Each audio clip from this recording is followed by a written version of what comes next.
Blessed afternoon po sa ating lahat. Maraming salamat po sa lahat po ng nakiramay.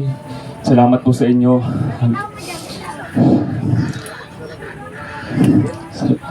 Daddy, you always remain in our heart. Napakabuti mo. Ito yung bunga ng iyong kabutihan. Napakaraming nakakaalala sa iyo.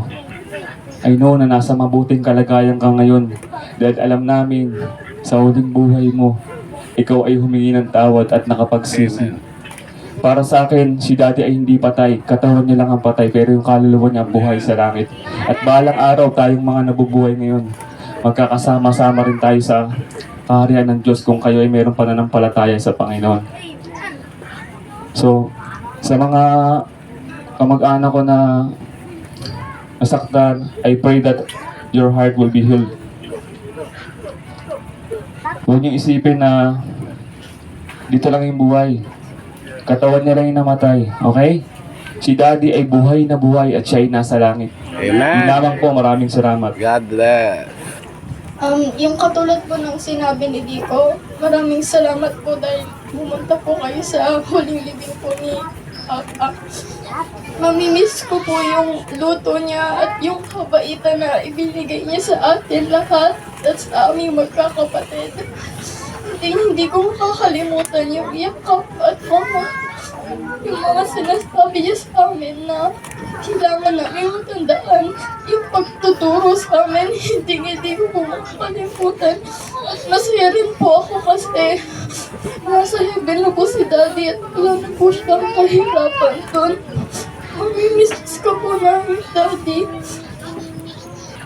Sa dalangin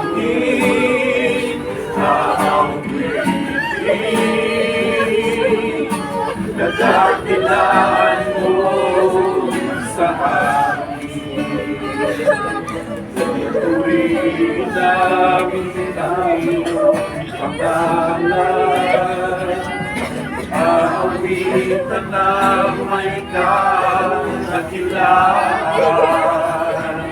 Ikaw ang Diyos sa aming kanlungan.